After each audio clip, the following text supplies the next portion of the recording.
A lot has changed for me since I came to the city. I found so much to love, so much to strive towards, and with a little luck, I stumbled into you, my peers, compatriots, my allies. That's so cute. Sure. It looks really good, yeah. Yeah? How are you feeling? In my mind, I'm still just the guy at the counter. A machine.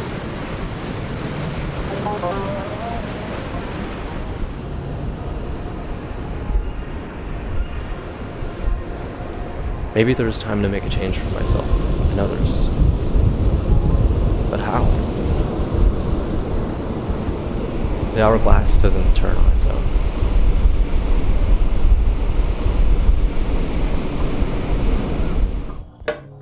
It takes a lot to turn things around, and at Alexandria House, we don't have to do it alone.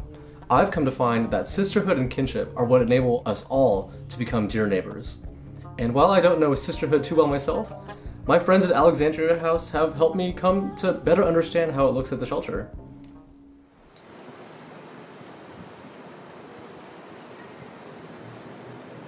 So, this has become my new neck of the woods. The space where the SUSLA department has been creating economic opportunities for students from all walks of life. Now you might be wondering how this all bears out in practice. Well, I'll let Jessica take it away from here. Here at Alexandria House, the Startup Sisterhood LA program is offering classes to community members to start their own businesses and create sustainable sources of income.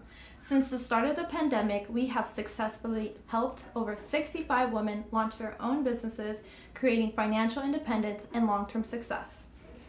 SUSLA's enabled me to take on a lot of new challenges, from overseeing and designing class lectures to hosting the podcast where that clip is from, to hosting events where students can find new customers. I've been able to become a little bit more hands-on in my approach to service thanks to the amazing connections I've made here. Now, some of these connections include staff members in other departments, such as Julia, Sinette, and Cherish, who have each helped to shed light on how so many people have grown through this community. I'll let them elaborate on the sisterhood that makes this possible. I would define sisterhood as a sense of loyalty and understanding that's extended to all women. Maybe they're not in your family, but I think that's really felt here in that it's extended to every woman that walks through this place, that lives here, that works here, and that just has joined this community. I would define sisterhood as having that familial bond with people despite of their differences. Sisters can all be completely different, but they're still related and they still look after each other. And I can say the same about the past participants, like Alexandria House alumni, I'm alumni, and now with the new participants, we're all bonded by the fact that we have been here and that we all understand each other's experiences despite maybe not having the same experience at all. Some of us got here because of domestic violence, some of us got here because of housing uncertainty, some of us migrated here, and despite all the differences, we're still connected and we still look after each other. And I know that even if I don't have any other family members in LA, I still have Alexandria House, and what better family? My definition of sisterhood is not only empowerment, but it's also empathy. It's also compassion.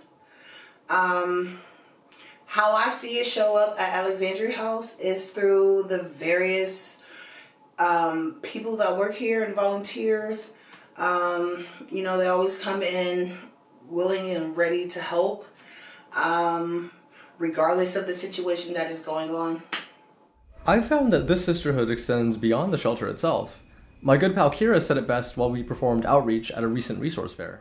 So the way that I see sisterhood is in the work that we do, I think that it really is about going beyond just the services that our agency provides and into forming authentic connections with clients and realizing that so much of the positive impact that we have on our clients is reliant on creating that relationship. I think that beyond the organization itself, I see it play out in spaces like this, where a bunch of social service providers will come together, and it could just be seen as a professional networking opportunity, but instead it's really this opportunity for people who have dedicated their life to social service and to helping others have a chance to connect, to better serve their clients. And it's amazing to see the way people are genuinely really excited to talk to each other and really excited to get resources for clients that they've been struggling to help, you know? I do. And I see you doing it so well around here. Thank you so much for your answer. Thanks, Drake. Yeah. Cool. Now, the essence of the sisterhood really started to hit me when I was sitting at the Ebel Theater and Sister Judy, the founder of Alexandria House, was speaking with none other than Father Greg Boyle about radical compassion. And he said this. An expression you use, if I'm not mistaken, is the dear neighbor. And so it's not just neighbor, because in the gospel it's love your neighbor as yourself, but it's the dear neighbor. And I've always loved that because it's intimate, it's close. Somebody said once, love your neighbor as yourself, but we don't love ourselves that well. And they said, love your neighbor as you love your kid, as you love your child. Well, now we're talking about something larger. In this city, it's easy to feel lost or trapped or alone. I've had the privilege of being a part of Alexandria House, and it's become a real blessing to perform public allyship here and practice it. You know, the doors here are really open to everyone. Anyone can become a dear neighbor and feel like a sister or brother. Because a home isn't just a house. It's where the heart is. It's a family. And this place, this family of misfits and professionals and entrepreneurs, they have hearts of gold. And with that said, I did want to add that the allyship that I found through this program was made really apparent in my team service project, where I learned the strength of community organizing with my fellow allies and the folks here at Alexandria House, who helped me to grow the project into something pretty beautiful, I think. So, with that said, I hope the students nourish the seeds of passion that this place instilled in me, and I hope that some of that passion has been left with you through this presentation. So, thanks for watching.